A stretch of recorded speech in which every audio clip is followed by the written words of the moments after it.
नमस्कार। Bureaucracy and political review के इस कार्यक्रम में आपका एक बार फिर स्वागत है। मित्रों, आप लोगों की तरफ से बहुत प्यार मिल रहा है। मेरे वीडियो को काफी सराहा जा रहा है, देखा जा रहा है और आप लोगों की तरफ से कमेंट्स भी मिले। तो मेरा प्रयास रहेगा कि आगे आने वाले वीडियोस में भी मैं आपके लिए नई नई जानकारियां और ब्यूरोक्रेसी से जुड़ी हुई वो जानकारियां आपके सामने लेके आऊं जो शायद आपके सामने नहीं आ पाती, क्योंकि ब्यूरोक्रेसी को लेके बहुत ज्यादा खबरें देखने को नहीं मिलती हैं। पॉलिटिक्स से बहुत ज्यादा खबरें आती हैं, लेकिन मैं कोशिश करूंगा कि दोनों को, ब्यूरोक्रेसी और पॉलिटिक्स दोनों की खबरें आपके पास लेके आऊं। तो आज हम चर्चा करेंगे एक आईएएस अफसर को लेके जिनका नाम है अंजनेय कुमार सिंह, जो सिक्किम कैडर के हैं और पिछले 10 साल से उत्तर प्रदेश में प्रतिनियुक्ति यानी डेपुटेशन पर थे। राज्य सरकार ने उनके डेपुटेशन को बढ़ाया अभी, और अभी हाल फिलहाल में उनका डेपुटेशन खत्म हो चुका है और वो अब अपने कैडर में वापस जा रहे हैं। अब सवाल ये उठता है कि योगी आदित्यनाथ को, जो उत्तर प्रदेश के मुख्यमंत्री हैं, उन्हें कहां मिलेगा अंजनेय कुमार सिंह जैसा एक दूसरा अफसर जो उनके उस सपने को लागू करने के लिए, उस सपने को साकार करने के लिए दिन रात एक कर दे। आज जब अंजनेय कुमार सिंह की बात आएगी तो आजम खां की बात का जिक्र ना आए तो ये बात अधूरी हो जाएगी। आजम खान, जिनको रामपुर का एक तरह से नवाब कहा जाता था, सपा सरकार में या जब भी सपा सत्ता में रही, आजम खान ने अपनी एक पैरेलल सरकार चलाई। अब आप इसको इस बात से भी समझ सकते हैं कि आजम खान की क्या हैसियत थी सपा सरकार में कि उनकी भैंसें जब गायब हुई तो पुलिस के बड़े स्तर के अफसर भी उन भैंसों को खोजने के लिए लग गए। आजम खान ने रामपुर के आसपास के जितने जिले हैं उनमें जो चाहा वो करवाया। मुख्यमंत्री की भी इतनी हैसियत नहीं होती थी कि वो आजम खान के उन फैसलों को चुनौती दे दे। वो सिर्फ रिक्वेस्ट कर सकते थे कि आप सोच लीजिए, विचार कर लीजिए, लेकिन उनको आदेश नहीं दे सकते थे। आजम खान अपने आप में मुस्लिम राजनीति के धुरी थे। रामपुर में उनकी वो पकड़ थी कि जिस चीज पे हाथ रख देते थे वो आजम खां के पास चली आती थी। आजम खां हालांकि नवाब तो नहीं थे, लेकिन नवाबों से भी बढ़कर या नवाबों से भी ज्यादा पावरफुल, या उनका जो रुतबा या उनकी लाइफस्टाइल वो नवाबों से भी बड़ी हुआ करती थी। अब आप इसको इसी बात से समझ सकते हैं कि जब सपा सरकार में वो पहला सरकार चला रहे थे या चलाते थे तो मुख्यमंत्री की इतनी हैसियत नहीं होती थी उनसे वो कुछ कह सकें, तो आजम खां के रुतबे को समझा जा सकता है। और इसी रुतबे को चुनौती दी योगी आदित्यनाथ ने, और उन चुनौती को साकार करने में अंजनेय कुमार सिंह का बहुत बड़ा रोल रहा है। रामपुर में बहुत सारे लोग आए, बहुत सारे डीएम आए, लेकिन वो उस चीज को लागू नहीं कर पाए जो योगी जी चाहते थे या योगी आदित्यनाथ चाहते थे। हालांकि सपा सरकार के उस वक्त तो जो सपा सरकार में एक जिलाधिकारी हुआ करते थे वो बाद में योगी जी के बड़ी करीबी हो गए, उनके पंचम तल में बैठने लग गए। कहा तो यह भी जाता है कि बहुत सारी खबरें उनके जरिए भी मिली थी, क्योंकि तो उस वक्त वो आजम खां के आंख और कान हुआ करते थे। तो बाद में जब रिटायर हुए, पीसीएस थे वो, पीसीएस से आईएएस बने, और आईएएस बनने के बाद जब वो रिटायर हुए तो उनको पंचम दल में एक बड़े ओहदे का पद दिया गया था। चलिए हम बात करते हैं अंजनेय कुमार सिंह की। अब अंजनेय कुमार सिंह अपने कैडर सिक्किम में वापस जा रहे हैं। 2005 बैच के आईएएस रहे और पूरे रामपुर में वो जब रामपुर के जिलाधिकारी रहे तो उन्होंने आजम खां की उस सत्ता को पूरी तरह से धूमिल कर दिया। एक ऐसा आईएएस अफसर और आजम खां की उस सत्ता को धूमिल कर दिया। आजम खां आज सड़क पे हैं। आजम खां को रामपुर में कोई पूछ नहीं रहा है। उनके पूरे परिवार की स्थिति आप जानते हैं, बहुत सारे केसेस हैं। उनकी जो विश्वविद्यालय है उसकी आज स्थिति परिस्थिति और ज्यादा खराब है। तो इन सबको अमली जामा पहनाने में अंजनेय कुमार सिंह का बहुत बड़ा रोल रहा है। सरकारें आदेश देती हैं, लेकिन आदेश को लागू करने का काम जो होता है नीचे के अफसरों का होता है, और अंजनेय कुमार सिंह ने योगी सरकार के उन आदेशों को बहुत सही तरीके से लागू किए। अंजनेय कुमार सिंह बहुत अच्छे अफसर माने जाते हैं, अपनी बातों को बहुत साफ तौर पर कहने वाले माने जाते हैं, शांत रहते हैं और शांति में ही बहुत सारे बड़े काम कर देते हैं। नौकरशाही में अच्छी इमेज है उनकी, और उत्तर प्रदेश के मऊ जिले के रहने वाले हैं। सिक्किम कैडर है, अब अपने कैडर में वापस चले जाएंगे। तो अब सब बात ये होती कि जो योगी आदित्यनाथ को अंजनी कुमार सिंह जैसे जो अफसर मिले थे, वो आगे क्या मिलेंगे, जो रामपुर या रामपुर के सराउंडिंग जो जिले हैं उसमें जो सरकार, जो उत्तर प्रदेश की सरकार जो लखनऊ बैठती है, उसके बहुत सारे एजेंडे होते हैं। क्या उनको लागू करने में अंजनी कुमार सिंह जैसा अफसर क्या सरकार को मिलेगा या वो लागू कर पाएगा?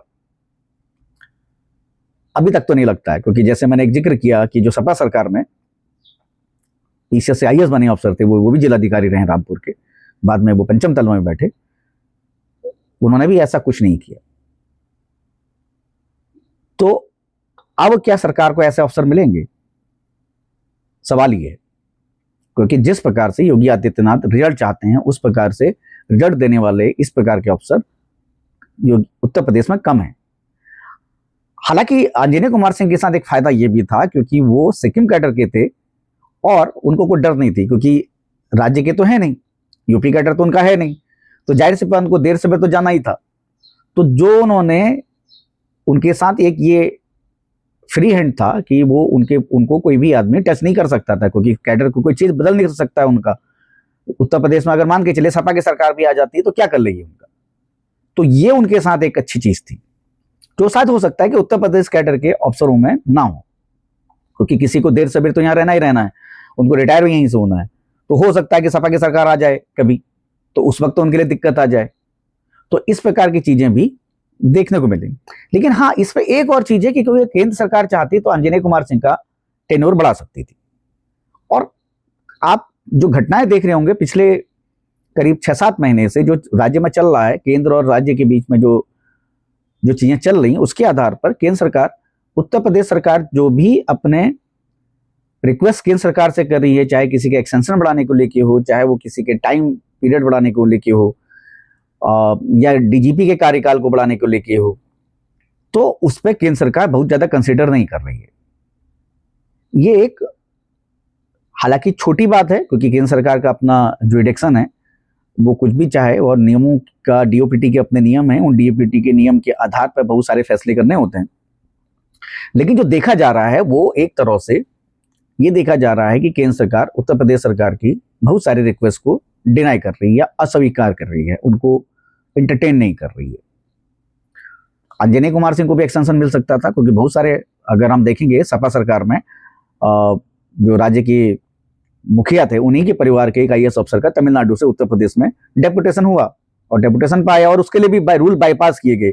उस वक्त भी केंद्र सरकार में मोदी सरकार थी, और मोदी सरकार ने ही बहुत सारे रूल्स को बाईपास किया, क्योंकि उस वक्त जो सपा प्रमुख थे मुलायम सिंह यादव, उनके बीजेपी के बड़े नेताओं से अच्छे संबंध रहे हैं, तो उस आधार पर उनको डेपुटेशन मिला। जबकि नियम है कि एक सर्टेन टाइम है, उस टाइम के आधार पर आपको अपने राज्य में सर्विस देनी पड़ेगी, एक फिक्स टेन्योर आपको राज्य में सर्व करना पड़ेगा, उसके बाद ही आप अपने होम स्टेट में या कहीं पर भी डेपुटेशन पर जा सकते हैं। उस वक्त भी केंद्र सरकार ने इस रूल को बाईपास करते हुए जो यादव परिवार है, उनके एक दामाद को तमिलनाडु से उत्तर प्रदेश में डेपुटेशन पे वो आए और यहां पर रहे।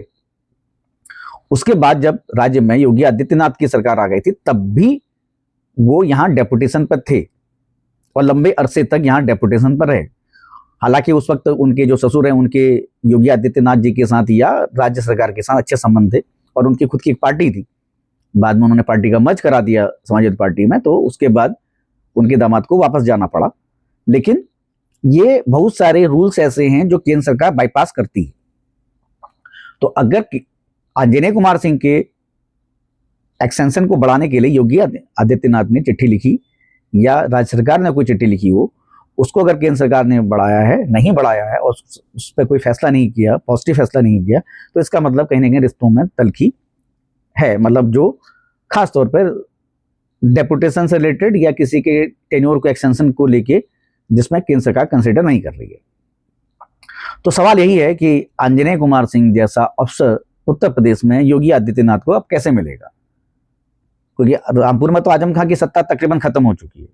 लेकिन बहुत सारे, क्योंकि वो जो सत्ता खत्म हुई वो सत्ता दोबारा ना आए, या वो जो प्रोसेस चल रहा है उस प्रोसेस में कहीं ढिलाई ना हो, वो कैसे लागू होगा?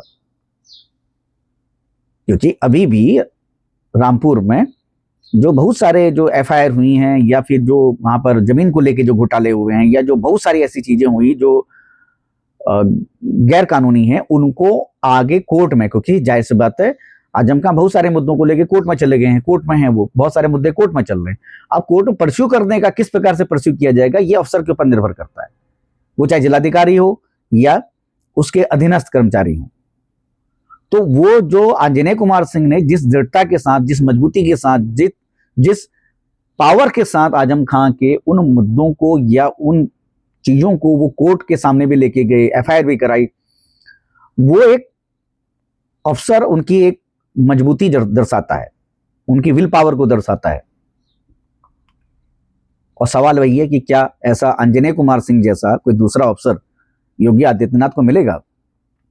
आपको बता देते हैं आंजनेय कुमार सिंह के बारे में। आंजनेय कुमार सिंह सिक्किम कैडर के हैं, 2005 बैच है उनका। 2015 में वो उत्तर प्रदेश चले आए थे, 16 फरवरी 2015 को। उसके बाद वो लगातार प्रतिनियुक्ति पर रहे। वो बुलंदशहर के जिलाधिकारी रहे, वो फतेहपुर के जिलाधिकारी रहे, वो सेंटेक्स डिपार्टमेंट में भी रहे एडिशनल कमिश्नर। उसके बाद उनको रामपुर की जिम्मेदारी दी गई और रामपुर जाते ही उन्होंने योगी सरकार के उस एजेंडे को या योगी सरकार के उस फैसले को आगे बढ़ाया और मजबूती के साथ उसको लागू किया। और आंजनेय कुमार सिंह इसीलिए जाने जाते हैं क्योंकि रामपुर में उन्होंने आजम खां की उस सत्ता को एक तरह से खत्म कर दिया, जिसके वो बेताज बादशाह माने जाते थे। तो अगले कार्यक्रम में फिर आपसे मुलाकात होगी, तब तक के लिए नमस्कार।